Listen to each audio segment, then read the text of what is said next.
Well, hello there. Hello. Welcome to the Pinfall Podcast. I'm your host, Liz. I'm joined, as always, by my co-host, Marcus. Hello. It is me. Fire.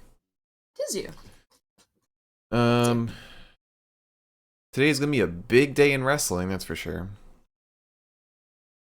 Yeah, today's gonna be a big one. Today's a little busy. So obviously we have Elimination Chamber coming up later. And Sami Zayn's, the talk of the town. We'll be talking a lot about SmackDown later. Um and we'll be doing our predictions for Elimination Chamber. We'll be doing a live watch along for that later. Plus Battle in the Valley. That's coming up tonight. That's gonna be happening like what is it, an hour into Elimination Chamber, or the pre-show starts an hour in. I think the pre-show starts an hour in. We've got predictions for that as well, and yeah, we'll kind of be watching both at the same time. Um, I mean, obviously, the Chamber is probably gonna hold our attention the most until like the real meat of Battle in the Valley starts. Yeah. But it's gonna be a lot of fun. It's gonna be a great night. And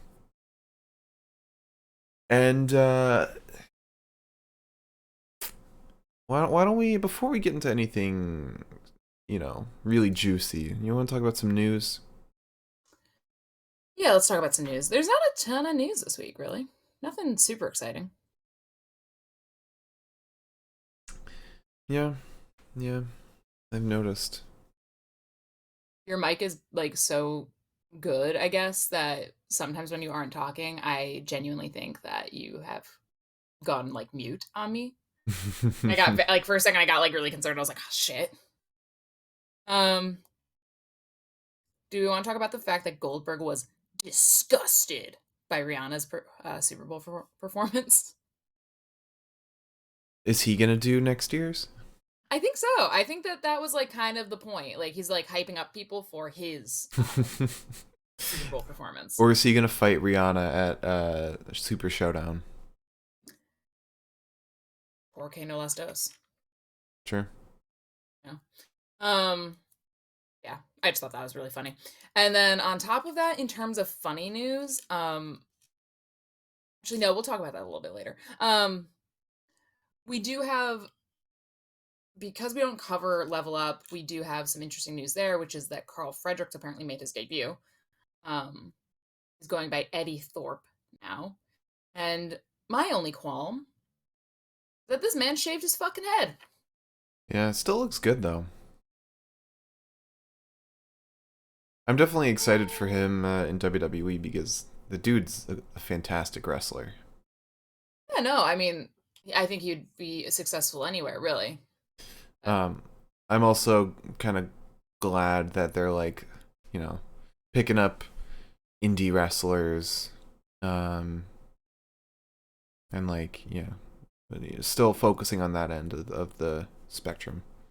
I guess my problem is just that I don't understand. How do I put this? I don't understand what Level Up is supposed to be for yet. It's reps. You get reps in without being on TV. Yeah, it's just like these people that like have been on shows and stuff that are doing these reps, and it's like I feel like they're probably ready to go into NXT at this point.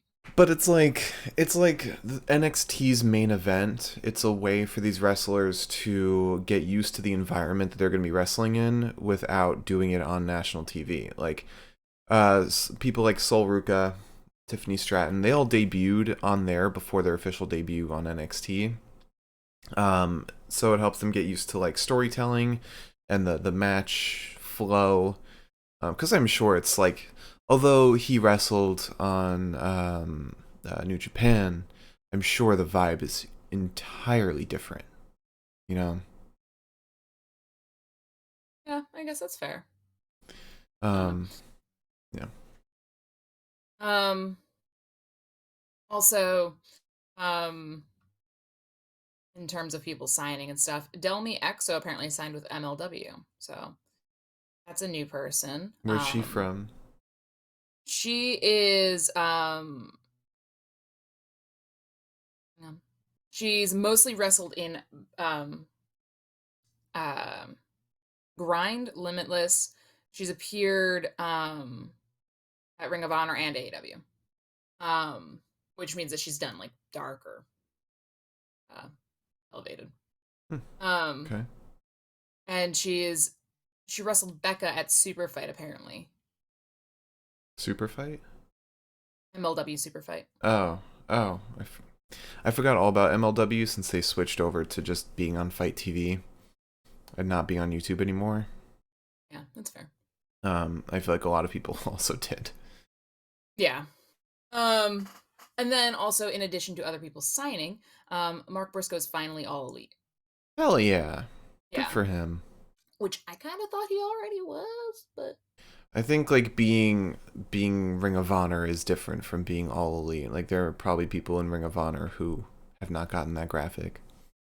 actually, I guess that's fair. Um, Also, in good news and sort of MLW news as well, Richard Holiday finished cancer treatment, so Hey. that's nice to hear. And it's also kind of comforting in a way because I know that he only was in treatment, I think, for like a year, if that. So it's comforting to know that maybe it wasn't like the worst thing. Not to diminish what he's probably gone through, but Yeah, and he said the road to recovery starts now. yeah, I guess what I'm saying is that it's nice to know that he wasn't in treatment for too awful long. That's Yeah. what I'm trying to say. Yeah. But yeah, he got to ring like the little gong thing that he's got at his cancer treatment place that I know that they have like a lot of places. So I that did was really not nice. I did not recognize the dude at first. Like I saw the name of the No, tweet, Richard Holiday, but he looks so different when he's not like ring ready, or like well, that and also I'm sure he's in lost gear. weight and stuff and like muscle mass because of the treatments and stuff like that. You Yeah. know, It's also like, you know, the TV does make you look different um true. from It your would real person. it would really be fucking phenomenal to me if he comes back as a heel though. Yeah. If he like finishes these treatments and he comes back and he's like, Well, it's like I'm still gonna be a dick. it's like Roman Reigns. He did the same exact Yeah, thing. that's true. Came back as a heel after taking time off for cancer treatment. Yeah. Um, so yeah, good news for him. I look forward to seeing him hopefully soon enough. Um, Now in some other news, um, let's follow up that heartwarming story with a Ric Flair news. It's not really about Ric Flair, but Ric Flair apparently said that Fox and Netflix are looking at picking up a Housewives of Wrestling reality show. Wasn't that already a thing with Total Divas? I Housewives of Wrestling. well, there's like the Housewives, like basketball Housewives. Oh, okay. Well, There's I'm that shit. picking it up now. Yeah, which honestly, my ass would totally eat up a show like that. But Yeah, but like I also have the best taste in the world. I don't know. Yeah, I don't know. I feel like there's hardly any um intersection between wrestling fans and fans of housewife shows. Like few and far between. According to Rick, it's going to be Randy's wife, Kim, bless her soul, Kurt's wife, Wendy Barlow, and Jake Hager's wife. Okay. Yeah, I don't know. Wait, is Wendy Barlow AJ's wife? I think it's weird that they. Wendy. Let's see, who's Wendy? No, that's Ric Flair's wife. Duh. Oh. I was wondering why they didn't attribute her to anybody, but that's Ric Flair's wife. Oh, A AJ's few wife Wendy's in is wrestling. Wendy Jones. Alan Neil Jones. That Hmm. I guess that checks out. But yeah, so yay! Yeah, I'm I'd fucking sure. watch it. I'm not gonna fucking play games here. Um, Also, in New Japan news, Tamatonga said apparently WWE is curious about him. I'm not That shocked. he said that they're knocking at his door. He'd be a good fit for the Fed, honestly. Like he's a good storyteller, which is what really matters. He's not like the best in the ring. He's not the best on the mic, but he can run what you give him, and that's what matters. That's what WWE looks for. Yeah, he said, I will be the best wrestler. It could be the ultimate legend of New Japan Pro Wrestling, or it could be WWE because WWE is knocking hard on my door and I might say hello. I could see him over there. That'd be pretty cool. Yeah. And then speaking of people going to WWE or not going to WWE, but it's the rumor. Jay White's match against Eddie Kingston is now a loser leaves Japan match, or New Japan, sorry, not Yeah, he Japan. already had a loser leaves Um, Japan. yeah, sorry. um, but it's now a loser leaves New Japan match, and it's just funny because it's like I get that he left Japan, but like you guys really want him out, don't you? um, like I would definitely love to see him in WWE because they would absolutely still run the same schmuck fucking gimmick that he's got. Um, Especially with Finn. Oh my god, imagine Jay White like joining Judgment Day. He would kill it. Jay can he's been pulling off kind of goofy, almost comically funny villain for a little while now, especially after that last match against Okada. Um, and I mean when he lost the G1, and he's like, "Ghetto, what happened?" um, like he'd be a great fit for WWE, honestly. Plus, he's so young. He's got such a long career ahead of him. Yeah, I mean, how old is he? He's Like what, like, 29? I think so. If not, yeah. Oh, he's 30. Oh, okay. Um, that's not the only free agent though that WWE's looking at. Oh, oh, Oh, I thought I you don't have had. that piece of news. Oh, okay. Well, Kenny Omega. Well, it's been. I already spoiled it, but um, Jay White is not the top priority of free agents that WWE's looking at. The highest priority is Kenny Omega. Now, will he leave AEW for WWE?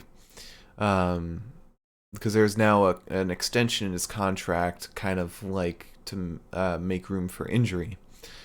Um, However, WWE has been trying to get him over there, and considering how injury prone he is and how like he's 40, kind of needing to take it easy a little bit, could he be going to WWE soon? And I mean, what is Kenny doing on AEW TV nowadays? Sitting in a basketball court, you know, promoting the All-Star game, um, occasionally doing a trios match. Yeah. Like AEW TV is not going to change much if he goes. No.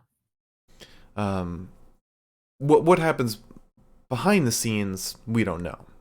There was talks of like after that whole talent meeting that they had that Kenny really like brought down the mood. So maybe morale will improve if he goes. Why did he bring down the mood? Because he was like said something along the lines of like you're all expendable, something like that, or like you're all replaceable. I don't want to quote here because I don't remember the exact quote, but it was something to that regard. Oh, he was like, if I was booking a show, I wouldn't have brought in any of you. Something like that.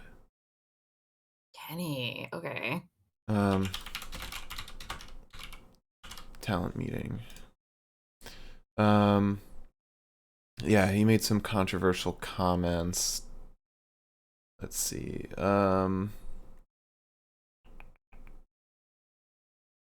Oh yeah. He claimed during a talent meeting that he wouldn't have hired 8 out of 10 members of the roster.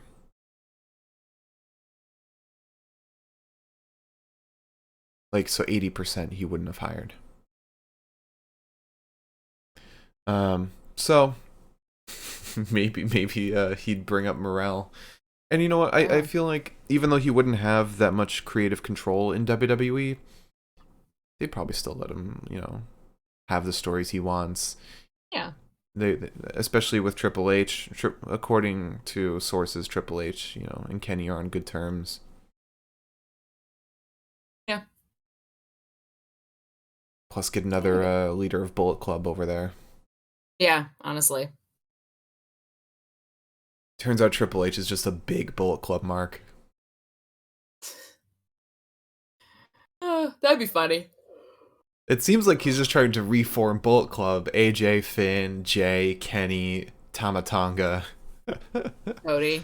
Cody. Yeah. Are there any other former Bullet Club members? Oh, the OC Good Brothers. Yeah. They could just reform Bullet Club with all the Gaijins. Um. Well, So is that all the news that we've got? that's all the news I've got. All right. So let's talk about this week's wrestling. It was a pretty fun week. We didn't watch Impact. Um. So we won't be talking about that, but nothing really happened. Some qualifiers for No Surrender, but that's really it. Um. However, I watched Noah, no, The Great Voyage, and I've been so into Noah. They're like early running for promotion of the year with how much they're killing Hmm. it. Um, so Chris Ridgway, um, after a the junior tag title match between Ogawa and Aita and Miyawaki and Alejandro, Chris Ridgway and Hayata, also members of Stinger, attacked fellow Stinger members Ogawa and Aita. So that faction could be broken up, or just kind of like a civil war kind of thing now. Because I think Ogawa is like the leader of Stinger. Um, and Chris Ridgway also brought in Daga to the to Noah, who I think is like a CMLL wrestler. Um, Definitely seen him. Yeah, AAA. And Lucha Underground. Oh, he's also an Impact. Hmm. Um, so I haven't seen much Chris Ridgway, but his vibe seems really cool, and I'm looking forward to that tag match. But in even bigger news, Kaito Kiyomiya and Jack Morris had a world championship match, which Kiyomiya won with the Shining Wizard.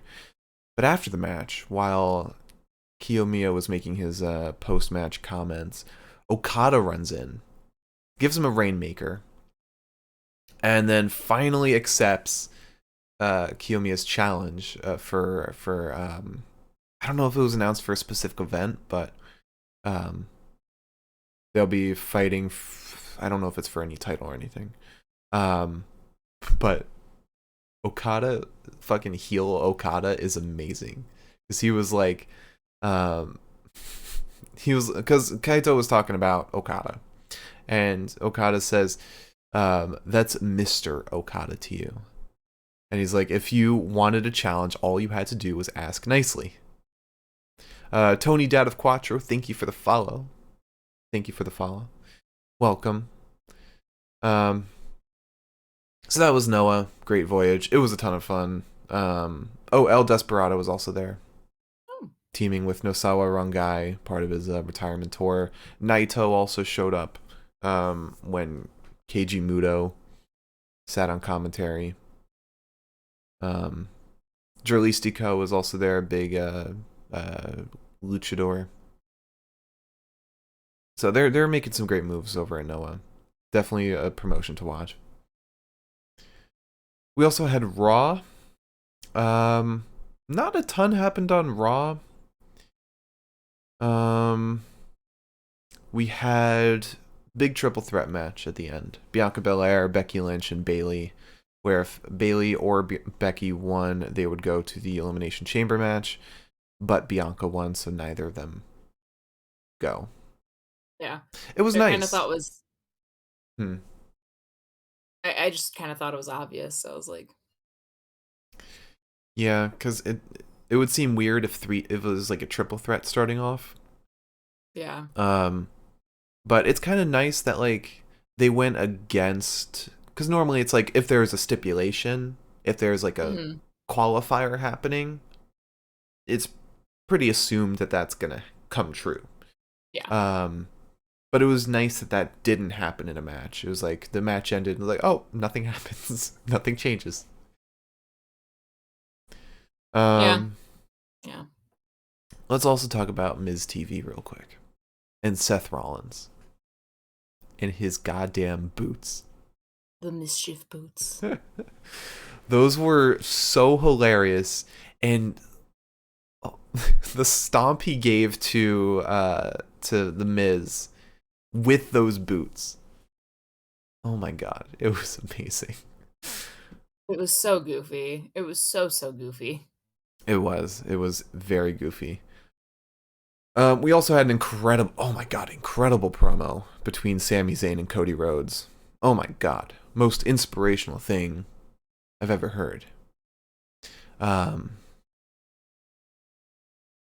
and really putting over Sammy, which didn't need much putting over anyway. But Mhm. um, Cody's basically like, you know, I've got to finish my story, but first you've got to finish your story. And Cody's really selling this whole, it could be Roman or Sammy at Mania. Yeah, which is fun. Yeah. Um, but yeah, it was an amazing interaction, and only made better by what happened on SmackDown, which we'll get to in a bit. We also had Street Profits versus Judgment Day ahead of the Chamber, where Edge and Beth came out after that, and Rhea Ripley returned after promoting WrestleMania, quote unquote. Um, we also had Piper Niven versus Mia Yim, which Piper kind of squashed Mia with what she's calling a Loch Ness Slam. Yeah. That was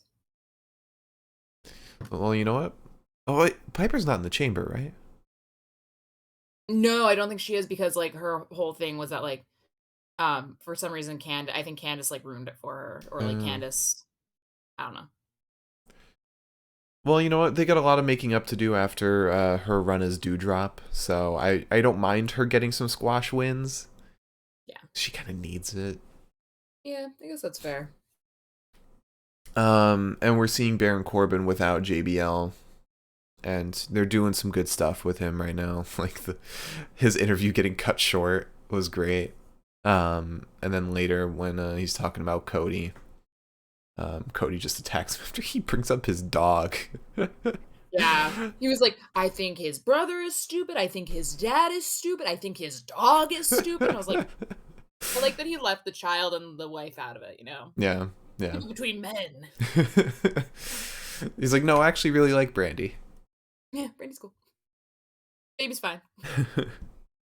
um, we also had that led to Baron Corbin versus Cody Rhodes, which Cody won. Um, and we had a tag team match ahead of the Women's Chamber: Liv Morgan, Raquel, and Natalia versus Asuka, Nikki, and Carmella, which the latter team picked up the win for. That was pretty fun. We also had Bronson Reed versus Mustafa Ali.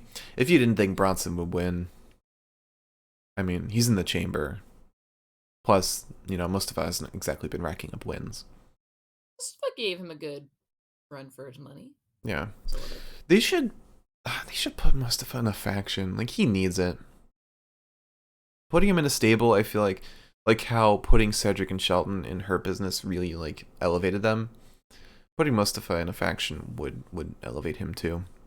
Well, unfortunately, last time Mustafa was in a faction, I did not elevate him in the slightest. But that was a faction under Vince. Triple H True. does factions very much better. True. Make a make a Bullet Club 2 in WWE. Just like put the OC aside. Have like, Jay White shows up, brings in Mustafa. That'd be pretty cool. Who else would you put in a Jay White led Bullet Club in WWE? Hmm. Von Wagner. No, would not put him in there.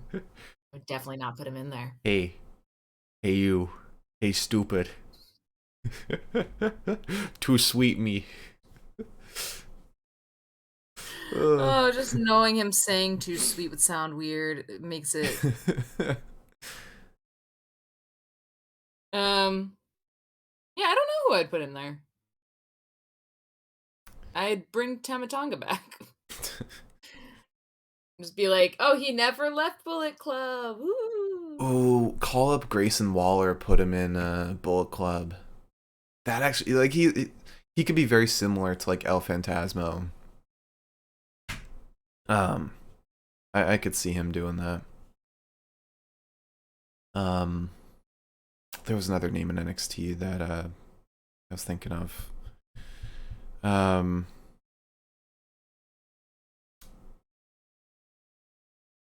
can't remember. Yeah, I can't remember. Bring back Boa. Boa. Yeah, maybe. I don't even know if Boa's still with WWE, honestly, at this point. Dante Chen. Boa is still with Yeah. WWE. He Oh, is. is he? Yeah. Oh, Wesley. Oh. Make Wesley a heel, put him in Bullet Club. That'd be Yeah, he cool. would fit him well. He looks cool. Or on the opposite end, Dijak. As he is. Or Justice. Too sweet me, brother. Eh. So we also had Rick Boogs versus The Miz, where Rick Boogs won, obviously. And then we had Bianca Belair. We had the triple threat, which Bianca won. We already talked about that. We also had NXT. I don't know if we started this on time. Because the first thing I have is Braun Breaker in the ring, which I don't think was the first thing. No, we for some reason started late. We started like Yeah, I don't remember why. 30 minutes in, I think. Did we? Yeah, but nothing really big happened prior to that. We had Wesley had an open challenge for the North American title. It was supposed to be Dijak or Tony D answering the challenge, but they kind of crossed each other out, and so we got Von Wagner. Von Wagner answering the call. Wait a minute. Bullet Club on main roster get LA Knight. No. Yes, he'd be perfect. I'm nixing that in the creative meeting. So yeah, Wesley beats Von Wagner very quickly to retain the title. We also had Hank Walker versus Charlie Dempsey, where after Hank loses to Dempsey, Drew Gulak walks back with Dempsey, ditching Hank Walker. Yeah, we did see that, didn't we? Yeah, we did. Yeah, okay. Because that was the second to last match. Oh. And Hank Walker debuted some new gear. He's got a singlet. And didn't have new boots, but Drew Gulak gave him his old boots. Which is kind of weird because he gave him his old boots and then ditched him. He's like, actually, I was going to throw these out. It's like a charity. Yeah. It's like they're 2 sizes too small, so I can't really wear them. Yeah. These were my boots when I was 13. We also had the main event, Katana Chance and Kaden Carter versus Roxanne Perez and Meiko Satomura, which is really funny because backstage prior to this, Katana and Kaden were like, yeah, I mean, we don't have to do the match. We're sorry for what we did last week. We respect you. Now that Meiko's a part of it. I know why we missed part of NXT. Why? It was Valentine's Day. Oh yeah, yeah. We yeah, we were enjoying Valentine's Day. We Um went out to dinner. and I'm surprised we got back while NXT was still going. Dinner started at 6. They were like, Yeah. "You need to put your order in now. Let's go, let's go, let's go." Yeah, they really did rush us out of there. Yeah, well, good food anyways. Um But Roxanne and Mako picked up the win in that match, and after the match, Mako challenged Roxanne for the championship, which is really cool, and that's gonna be awesome. And when Roxanne beats Mako, Booker T is gonna go ballistic. Yeah, that'll be fun. We also had Dynamite. Um, Not a very exciting Dynamite, to be honest. Nothing really special happened. Mm. We started off with an 8-man tag, which is not the most ideal way to start off. Um, Lethal and Co. versus Orange Cassidy and the Acclaimed plus Billy Gunn. Uh, Orange and the Acclaimed picked up the win after a scissor me timbers. It was a whatever match. We then had Mox and Claudio versus Roosh and Preston Vance in a Texas Tornado tag match. And again, that was whatever. That was pretty fun. I wished, I really wished, like, and I hate like buckets of blood in a match that it doesn't matter. But after the history between Mox and Preston, there should have been a lot more blood considering how badly Preston was busted open by Mox last time they fought. Sure, sure. Like, Preston should have gotten some goddamn revenge. Yeah, that's true. I didn't even think about that actually. I think he injured him too. Like, it wasn't just bleeding a lot. Like, Preston actually got injured from that match. Yeah, I remember because like he was like, well, he busted his lip open, didn't he? I think so. Yeah. Yeah, Oh yeah, because we saw him with stitches. yeah, and he had like it was like a really fat lip for a while. Yeah.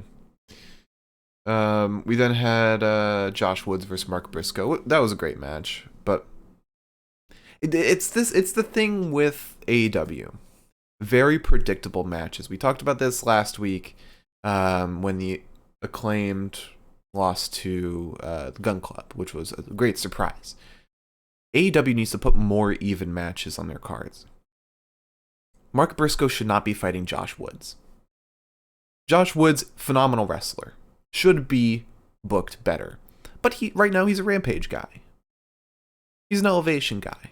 Like, he's not someone to, have on the edge of your seat matches. Mark Briscoe, very opposite of that.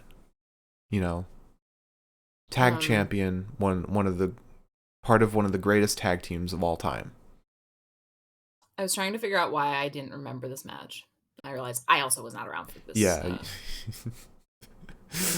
I um, was somewhere else. yeah. I think you were not here for most of the card. I think you came in during Hangman vs. Kip, I think. If not a little Potentially, before that. I don't remember Um, that, but I also um, was like doing other stuff at the same time. oh, actually, So I think it was Josh Woods versus Mark Briscoe. I think that was the match you came in for. yeah, I definitely wasn't paying attention when I came in either. So Yeah. Um, but yeah, Mark Briscoe should be like him versus Matt Hardy would be a great match. Two members of the greatest tag teams ever. That would be phenomenal. yeah, But yeah, Tony Khan needs to book more even matchups.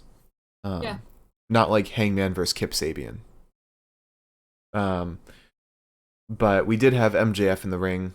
He brought out Christopher Daniels to tell the truth about Bryan Danielson to the crowd.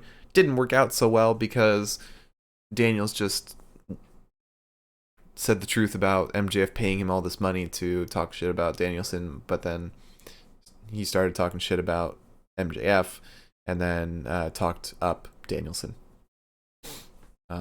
It was great. I like when Christopher Daniels gets involved on TV because he's great. Yeah. But an even matchup though. Jack Perry versus Brian Cage. I could have seen this go either way.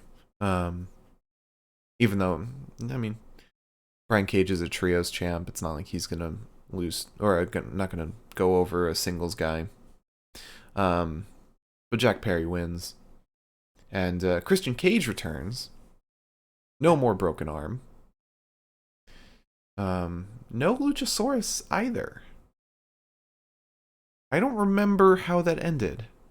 I wonder if I wonder if they're gonna give him a new gimmick just because they're trying to make Jungle Jack Perry not Jungle Jack anymore, and I wonder if maybe they're gonna make him not Luchasaurus because like, what's a dinosaur doing?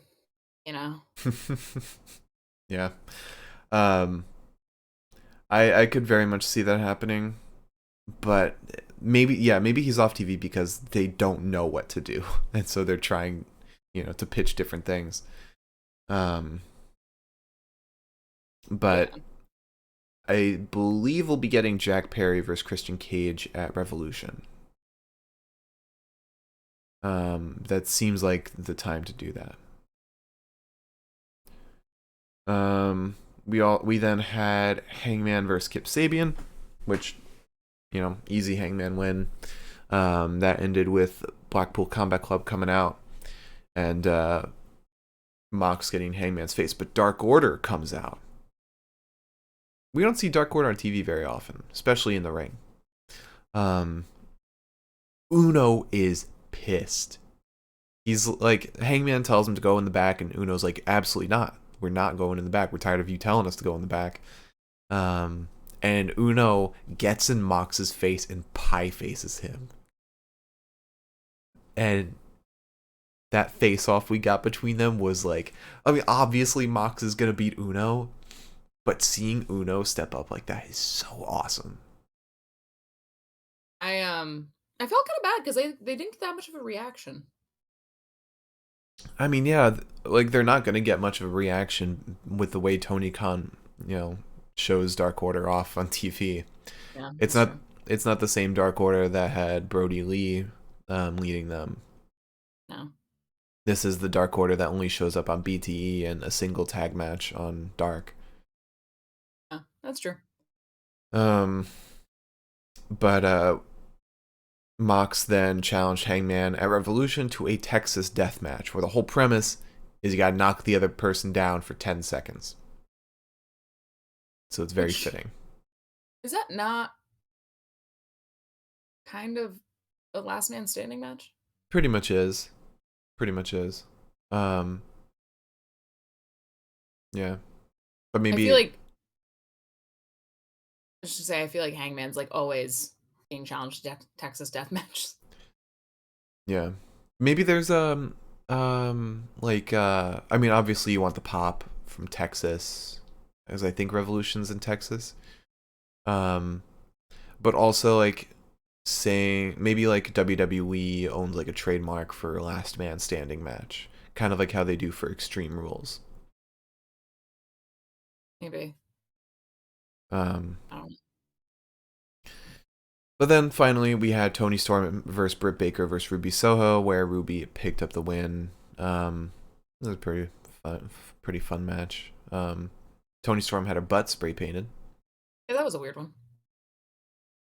It was a choice, an option. Yeah, it was definitely an option that felt very fan servicey. Yeah. But kind of fits what they're doing. If it had left more of a mark on Britt, Yeah. it would have been a lot better. But like they cut to her and like she had no spray paint on her at all. Yeah, that's what I thought the point was. Yeah. But Um, it's like we said, no impact. But we did watch SmackDown, which was great. yeah. SmackDown was I, great. I thought you meant that the spray painted butt had no impact, and I was like, hey, you're right. Yeah, both are true. Yeah. So we started off with Natalia and Shotzi versus Ronda and Shayna. Obviously Ronda and Shayna picked up the win. Then, very interesting thing happened. Hit Row comes out to the ring. They're like doing a rap, which was bad. No one It was was, really bad. yeah, And, like, the no thing is that interaction. they're not usually that bad, so it was very confusing because I was like, "This feels discordant as fuck." Like, somebody said, "Hey, you guys rap, right?" And they were like, "Yeah." And they were like, "Just go out there and rap right now." And they were like, "Not how rapping works, but sure. Whatever you say." Yeah. Um, but suddenly the lights go out, and Bray Wyatt comes out, and you and I are thinking, God damn it, give Bray an actual feud, not against fucking Hit Row. But no, they just wipe out Hit Row, and then Bray challenges the winner of Brock versus Bobby. Now, this could change how we predict this match. Because we thought, Brock's absolutely going to get the win, or at least I did.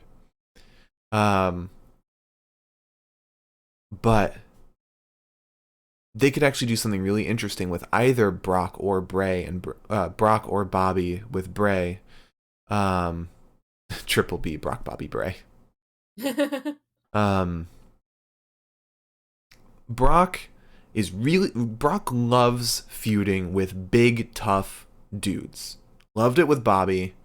Um, Taker, people who can bring the same stuff that Brock can. Um, so if they have the right thing with Brock, he would 100% be involved with it and on board. But Bobby can do anything. Bobby would be down for anything, and you get this feud between Bray and Bobby. They could do some very interesting stuff. Obviously, Bray and Brock is a huge Mania match if they wanted to go that route. And they could do something similar that Bray did with Cena with the Firefly Funhouse match, kind of do a whole essay on Brock's life and his career. Mhm. But I think if you're going to go for the match, Bobby's the way to go. Yeah. Because you can't really do a Firefly Funhouse match anymore, because that worked at 2020's Mania because there was no crowd. Well, that and also I just don't think that you could, like, like, some movies get sequels, but, like, does it need a sequel? I wouldn't You say it's know? a sequel. Um, But I think the reason it worked so well the first time was because it was the first time they did it, mhm, and it was its own special thing. I don't think that they should ever do it again. yeah, and I also don't think that Brock's career is kind of as vibrant as Cena's. Well, I mean, perhaps I'm biased. But no, I mean, Cena's had so many different character changes and, like, storylines and stuff like that, and Brock's always been Brock. Yeah, I mean, there's Dancing Brock, but that's really it. That was a moment, Yeah. you know? Um, and yeah, I feel like you'll get a much better story with Bobby and Brock. But the question is, like, is that where they're wanting Hurt Business to go? Because I don't know, I can't see Hurt Business also going down that route.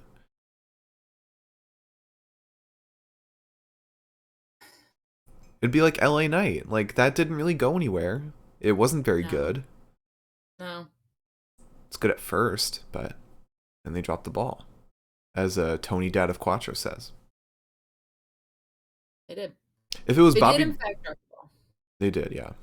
If it was Bobby by himself, absolutely. Like, this would be killer.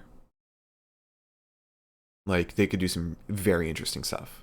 Yeah. Even if they did like the whole Firefly Funhouse match for Bobby, it would be much more interesting than Brock.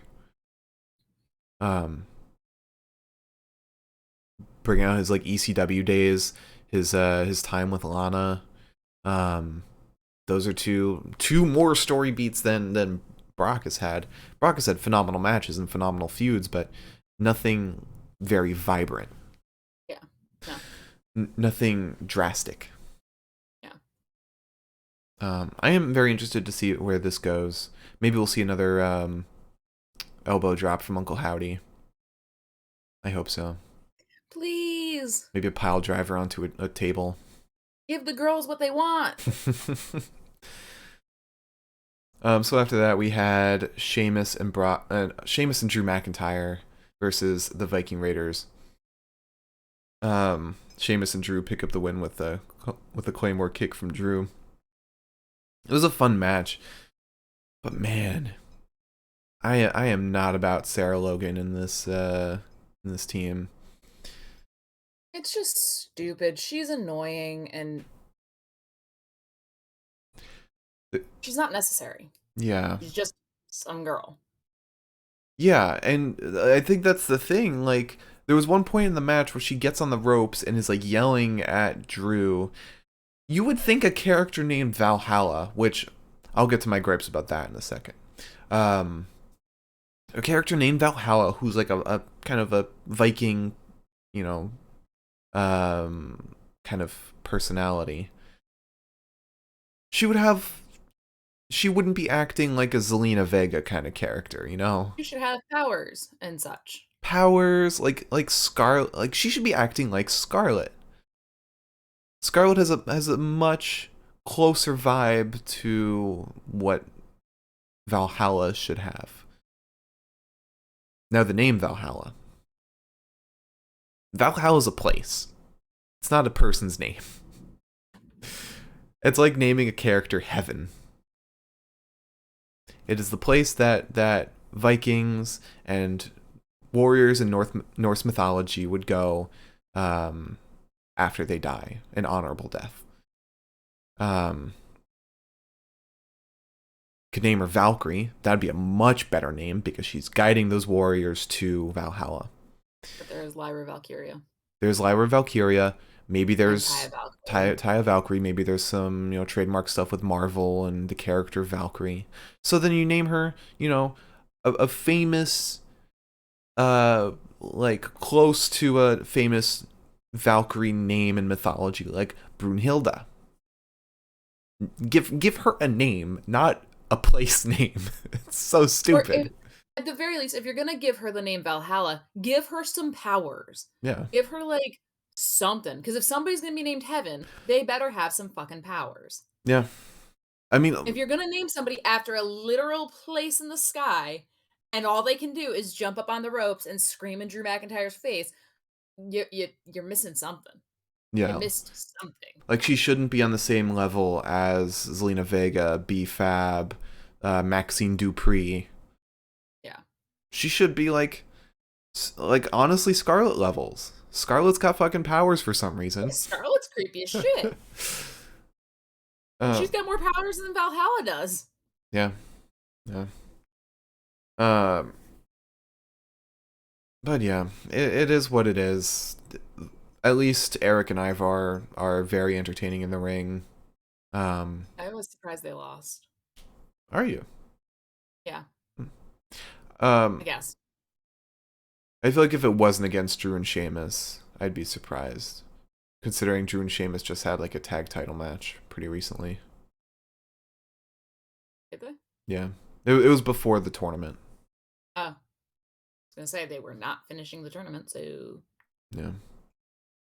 Um, After that, we had Asuka versus Liv Morgan. This was a lot of fun. I thought this was great. Not only are Asuka and Liv Morgan putting on a killer match, but also Carmella's on commentary, actually doing a really good job at commentating. Carmella was really funny. Um, it feels like it's the whole not Vince leading kind of thing. I feel like we're seeing Carmella in a much better light now that she's under Triple H. I feel like her personality is coming a little more, and it feels less cartoony. It's less her wearing the stupid face mask and more her being herself. Well, yeah, and she's also just kind of going back to the Carmella that everybody loved, which was, Money Mellow, which I Mm-hmm. fucking have complained about time and time again, sure, but if she's gonna go back to Money Mela, then I'm glad that she's going back and she is, like, committed to it. Yeah. Um, and it was great because like her being on commentary and doing a good job, and Michael Cole was like, oh, it makes sense, she's married to Corey Graves, Um, or are they I think married? also yeah, she said that they were married. Okay, Um, I think it's also that she's in a good place mentally, she said, that she's like, "I've never felt more like myself." So I think that's also coming out in her character more, is that she's, like, back to being the Carmela we knew, that's you awesome. know? So, can't stand her most of the time, but I'm glad that she's committing to it, I guess. We also got a lot of good stuff from Nikki Cross during this, climbing on the announce table. Yeah. Um, Did you see, oh, I'm frozen, aren't I? I Um, can still hear you though. Oh, there we go. yeah, am I good? Yeah, I could hear you that whole time. Okay. Did you see, Wade Barrett tweeted at, Damo and, said, like basically it was like, "What the fuck?" Like, with this picture of, like, Nikki on the desk, and he said, "If I learned anything from cinema, it's just smile and wave, boys, smile and wave." And I was like, which "Is is a that cinema?" which is a quote from Madagascar. Yeah. I was like, "You know what? Okay." um, and then Raquel also showed up. How Carmella reacted to Raquel was great. I forget the actual line that she said, but she said something about Raquel that was so funny. She did say something along the lines of, I don't know if this is exactly what you're talking about, but I know that she did say something like, because she was being asked about the other competitors, and she was like, "What does she have? She has a big back." Like, okay, great. She has a And I was big like, back. "You know what? Like, again, I hate to agree with her, but she's not fucking wrong." Yeah, I mean, she had more of a personality in NXT. In main roster, Raquel has And she was a been, heel. Main roster Raquel's bleh. yeah, Like Diet Pepsi. yeah, Pepsi Zero. Ugh. What's the point? Um, Asuka picked up the win though, and then we had Gunta versus Madcap Moss for the Intercontinental title. This was a fine. It was a fun match.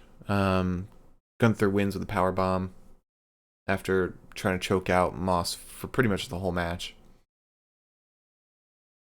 Um, so it was probably as thrilling as many expected it to be, which was not thrilling at all.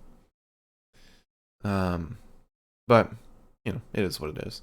After that I match, love hmm. I'm sorry, I was just gonna say I love keeping the door closed and then just hearing like gentle shuffling, and then I just see a nose and some ears like sticking its way in. The Good. elf has walked in. I see. Yes, the spooky elf. No. After that, we had what everyone's talking about. Biggest pop of the night, Sami Zayn. Biggest pop I've seen in a long time. Yeah, at any point Yeah, in any show. yeah. Only pop similar was probably either Cody debuting at WWE, returning, or the Acclaimed winning the tag titles because I was there in person for that. I don't even know if like you can even compare those two, honestly. Just because like they would not let Sammy talk. Yeah, I mean we got "fuck you Roman" chants. And even when they silenced it, you could still see a guy in the background clearly mouthing "fuck you, Roman." And so they had Yeah. to make they had to go they had to make the screen black because of that. Yeah. Like the reaction Sammy got was just incredible, and they definitely told him like just go out there, say as much or as little as you want. Um, the crowd might not even let you talk.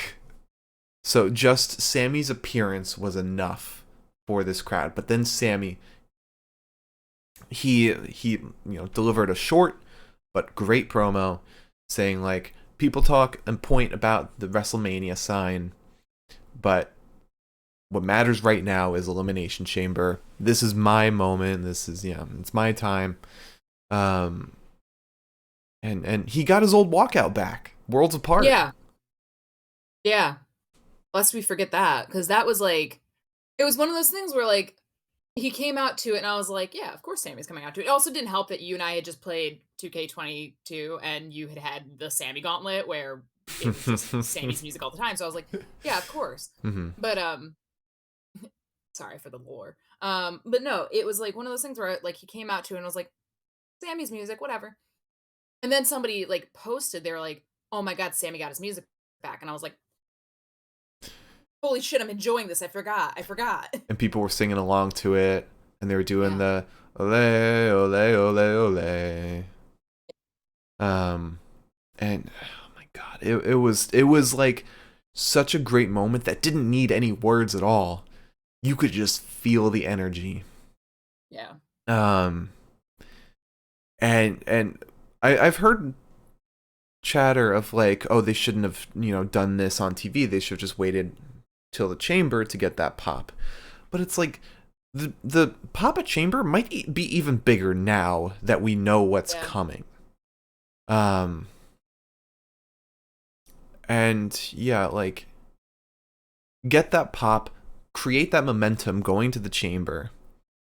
This is what Sammy needed because he felt inspired on Raw by Cody. This is what he needed to get the energy going into the match. He has momentum now with the crowd behind him. He knows the crowd's behind him, and can, carry that into the chamber.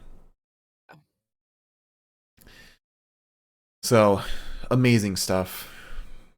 This SmackDown was a ton of fun. And we got our friend Jeff Bomb. Jeff Bomb? F Bomb?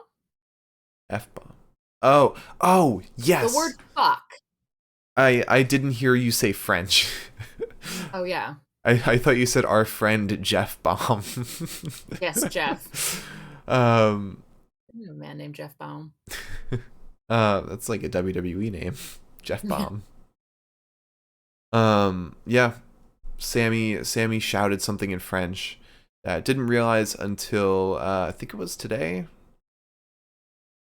that he said you're in my fucking house now. He said tomorrow night you're in my fucking house. Yeah. Just like demain tes soir chez toi ma tabernacle or some shit like that. I know French.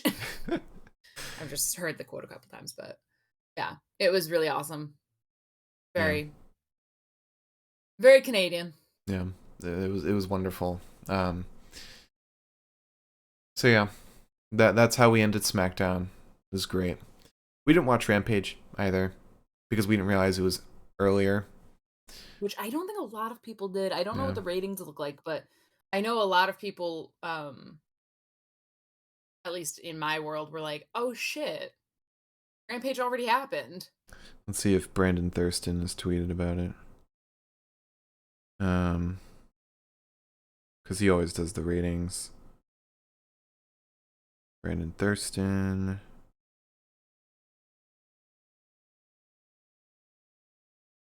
Let's see. While you do that, I just want to say our downstairs neighbors are cooking something, and I didn't know it until my door was opened, and now it smells like Thanksgiving dinner in the bedroom, and I am No, nothing yet. craving. Nothing yet about it. So yeah. Rampage also had Swerve Strickland versus Dustin Rhodes. I heard Keith And Lee came back. did he? I heard. Oh. I could be totally wrong, but I heard Keith Lee came back.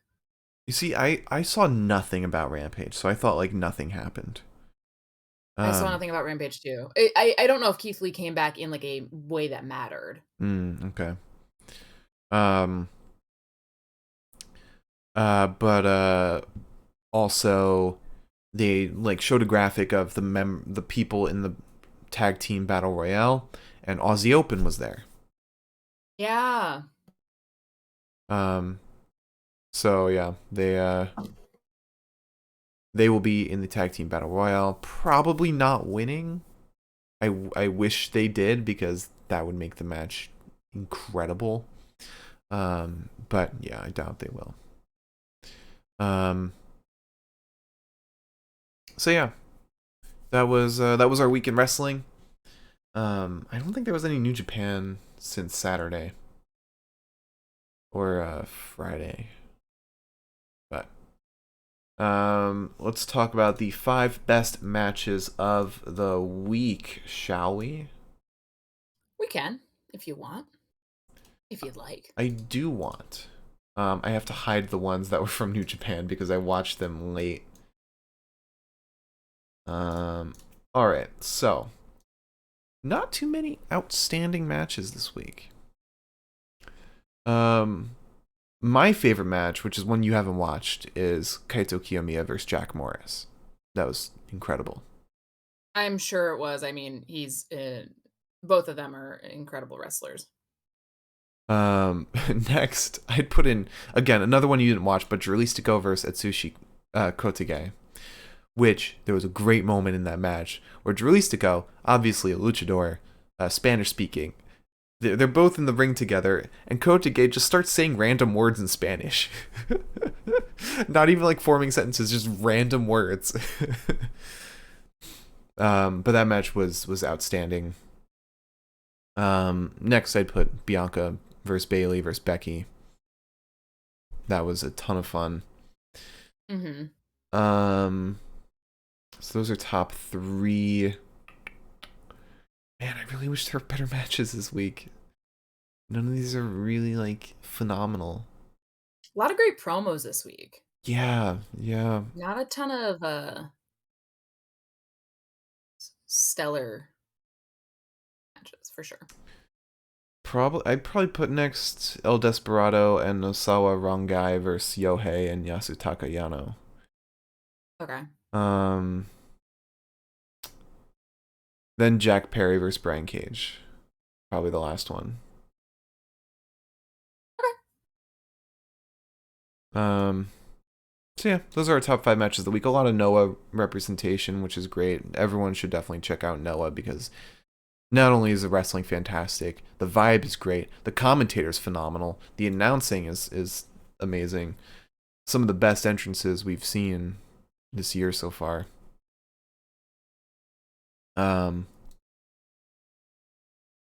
So that's that. You want to talk about some predictions? Yeah, I'm shooting from the hip on these. All right, I will be too. You're the champion right now, right? Was the last one Royal? No, the last one was Hard to Kill, which you won. Yes. So you are the current champion. I am the current possessor of the egg. Yes, yes. We'll also be putting a poll out on Twitter for each of these pay-per-views, Elimination Chamber and Battle in the Valley. No, the last one was Vengeance Day. That's the one you won. That's where you got the title.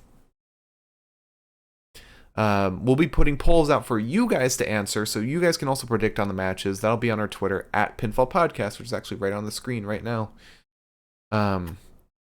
Those aren't up yet. They will be right after this is over. There'll be 2 separate ones, one for the Chamber, one for Battle in the Valley. You guys can see if you deserve to be champion ahead of us. If you can do better than us with the predictions. And then we'll also be doing live watch-alongs for these tonight. And if you can't do better than us, we will publicly mock you. We'll privately mock you. We won't do it publicly. All right, so first match, starting with Elimination Chamber. Let's talk about Edge and Beth Phoenix versus Judgment Day, Finn Balor and Rhea Ripley.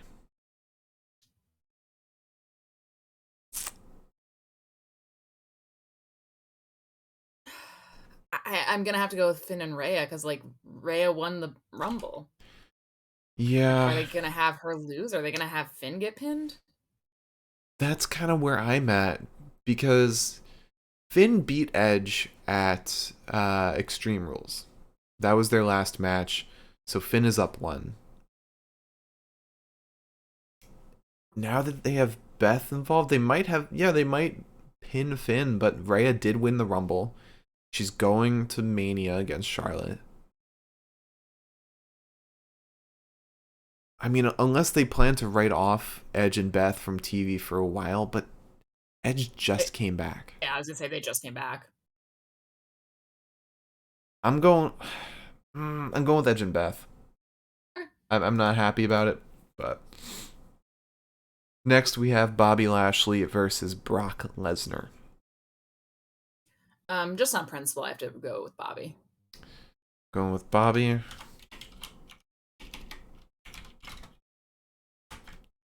Man, I don't know. This one's rough. Like, Bobby stood tall in that last promo.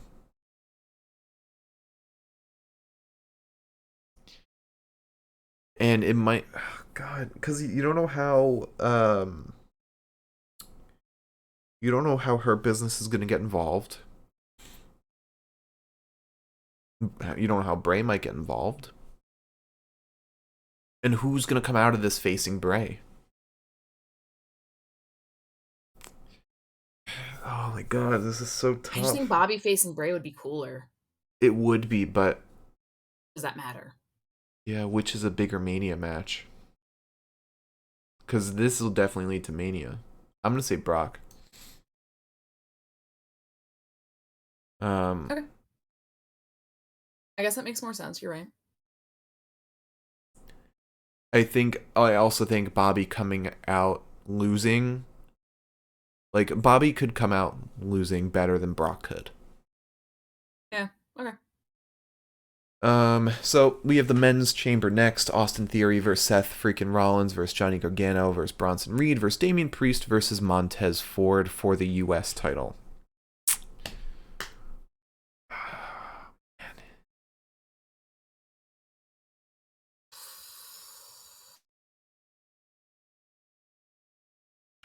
I don't know with this one.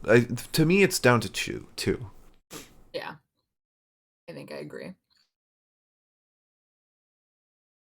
Because Montez is a tag guy. He's not winning this.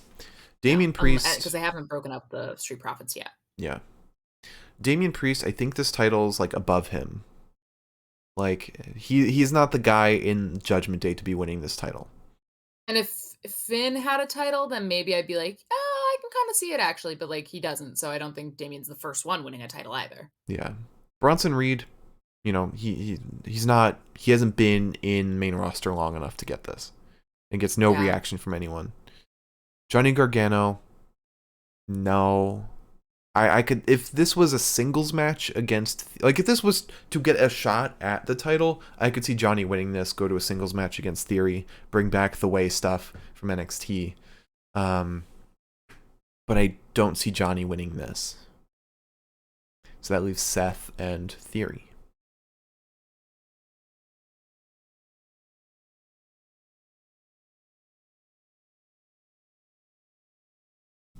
Oh man, because like Logan Paul could also get involved and either cost Seth his win, or he could not be involved. Seth could win, and then it could be Seth versus Logan Paul for the US title at Mania.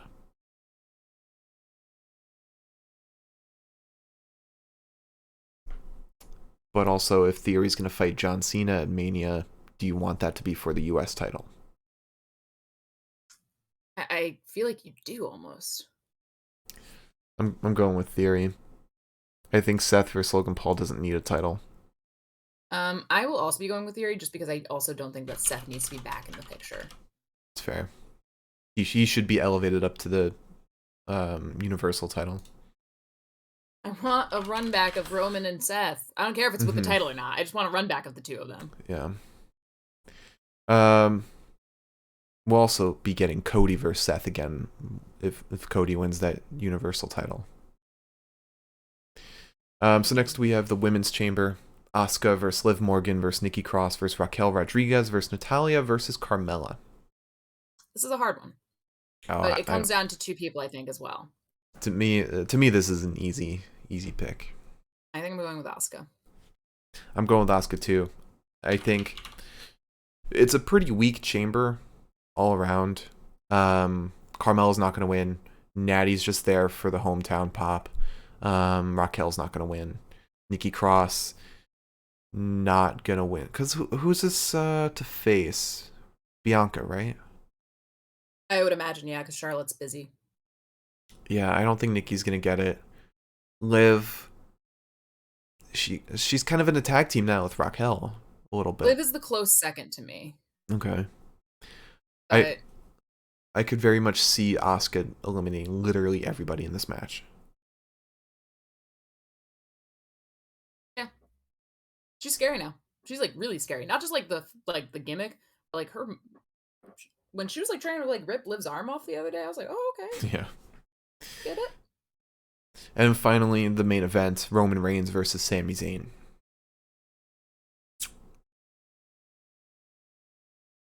I don't want to pick.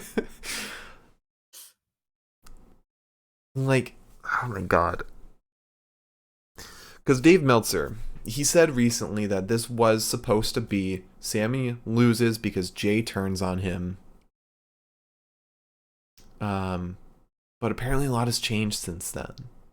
You know, and they gave him his walkout back. Gave him his walkout back. He is literally the hottest wrestler right now.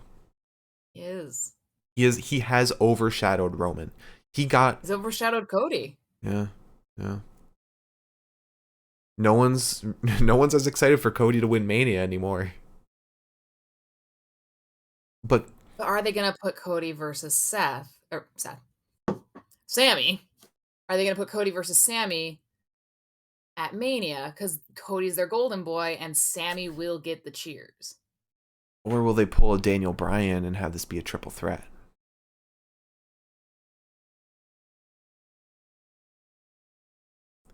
But who goes into Mania as champion? Because there could be a way to have Roman be in that triple threat and not be champion.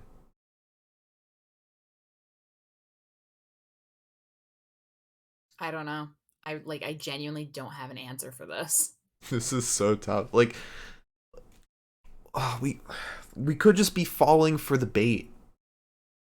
Like, this could be an obvious Roman win, but we're just falling for the bait they're giving us to. It's the hope that kills you. Yeah. Personally, I think Roman is the safest bet. I'm going with Roman. Every time I bet against Roman, I'm disappointed.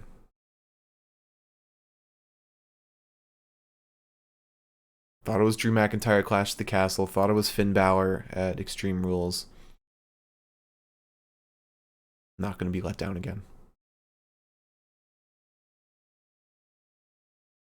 I think I'm gonna have to go with you as well because I know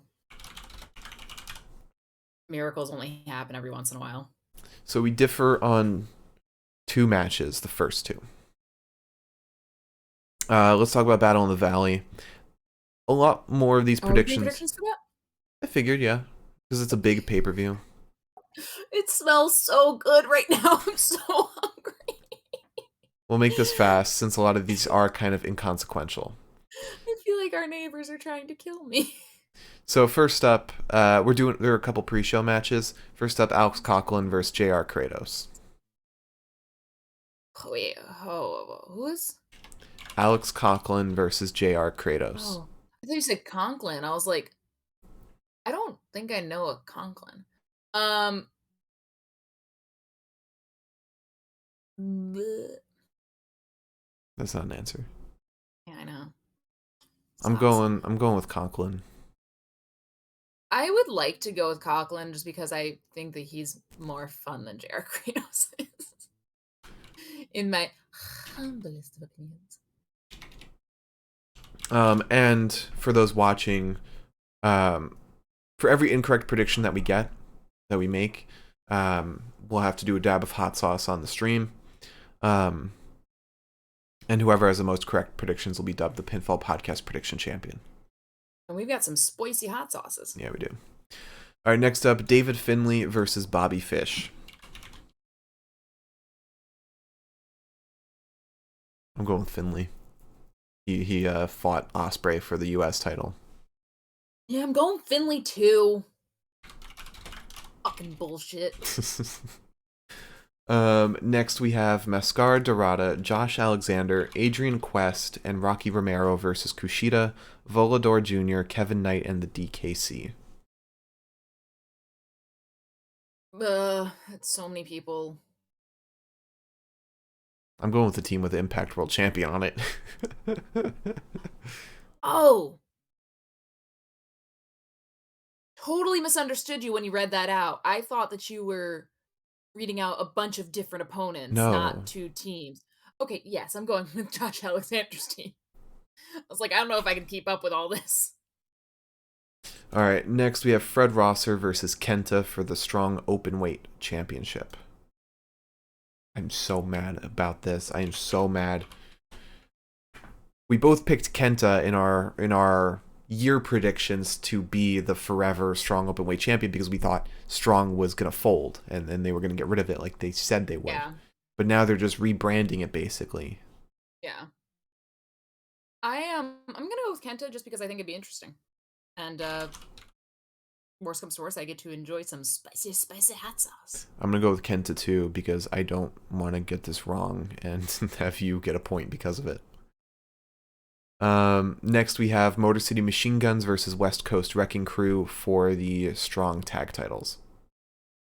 Oh, Motor City Machine Guns on this one. Same.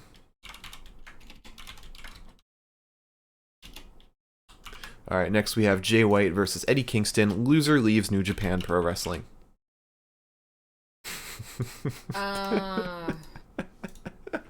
Well, it's obviously Jay, but Wait, what? oh, to lose, to lose, to lose, to lose, to lose, to lose.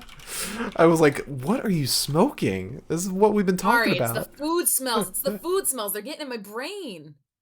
Next we have Tom Lawler versus Homicide. I'm gonna go with Tom Lawler. This is filthy rules fight. I don't I'm know going what with Tom that. Lawler. What does that mean? Just because I read an article, or I saw an article where Tom Lawler like kind of was like, people aren't giving me the respect I deserve or some shit like that, and I was like, Hmm. you know what, buddy, you're not fucking wrong. I mean, So he I had a just decent run in the G1 as well. yeah, he did. It's also very important for me to let everybody know that Liverpool just won their game, and I feel very good. It's 2-0. We fucking are the best team.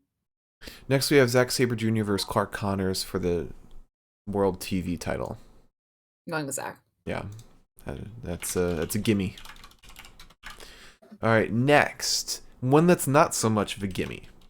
Kyrie versus Mercedes Moné for the IWGP Women's Championship. I'm going with Mercedes.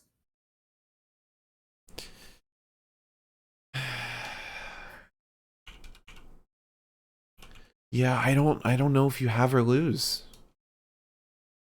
I On don't her know. debut after all the buildup, I don't know, I just don't see it happen. Yeah.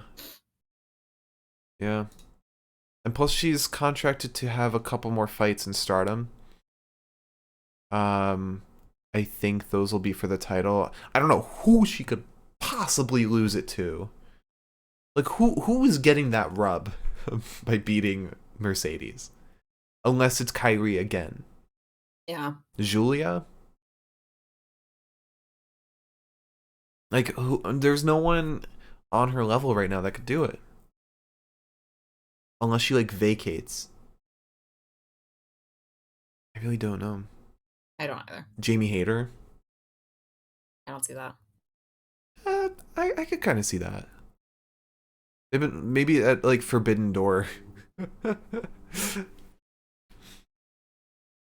Actually, that'd be not a bad Forbidden Door match. Yeah, I don't know if she would be contracted to do that. I don't know if that fits the time frame, but that would definitely be a sick match. Jamie seems like the only one who could, take that title off Mercedes. And then finally the main event, Kazuchika Okada versus Hiroshi Tanahashi. Gimme. It's a gimme. Yeah. LOL, Okada wins. Yeah. All right. So, once again, a poll, or two polls for this will be going up on our Twitter at Pinfall Podcast right after this is over. So go there to place your bets on who you think will win. And then we'll be paying attention to those during our live stream later. That'll be happening starting with Elimination Chamber. I don't think there's a pre-show, so we always make this mistake. Let's not tune in for the pre-show. We'll just tune in for the main card. Yeah, that's fair. So yeah, join us then. I think it's happening 8 p.m. 8 p.m. Eastern. So happening right here at twitch.tv/the Pinfall Podcast. All right, have a great rest of your day, everyone. Oh, Liz, would you like to close out the show? You were doing so well. If you tuned in today, thank you so much. If you tune in the future, thank you so much. I'm sorry I haven't been posting these on Spotify as often as I should. But I'm going to get back into that. These are all sooner or timely. later. They're all timely. Our predictions don't matter after the day of. I am running so many social media accounts right now. Anyways, please tune in tonight when I won't be hungry, ideally. No fucking promises. But yeah, it'll be super fun. I'll be there. Mark will be there. Hot Sauce will be there. Cat will be Maybe there. the cat. You don't fucking know. You won't know until you tune in. That's all I gotta say. Yep. YouTube, Spotify, Twitch, Twitter. It's all Pinfall Podcast. There's also a new episode of the Universal Pokemon Federation up at upfworld.com. Go check that out because it is getting crazy. UPF is being taken over. Camera people are on strike. There's a hard drive with all of trainers' data that's about to be leaked. There's I'm the champion. I could be, trying to have a word with this guy. There's also a doubles monotype battle that took place on Thursday. It's all at upfworld.com. Go check it out there. But we'll be live again later at 8 p.m. Eastern. Tune in. Enjoy some wrestling with us, some predictions, and maybe do some hot sauce along with us. But yeah, have a great rest of your day, everyone. We'll see you at the live stream. But until then, have some reprieve before Sammy and Roman. Yay! Bye.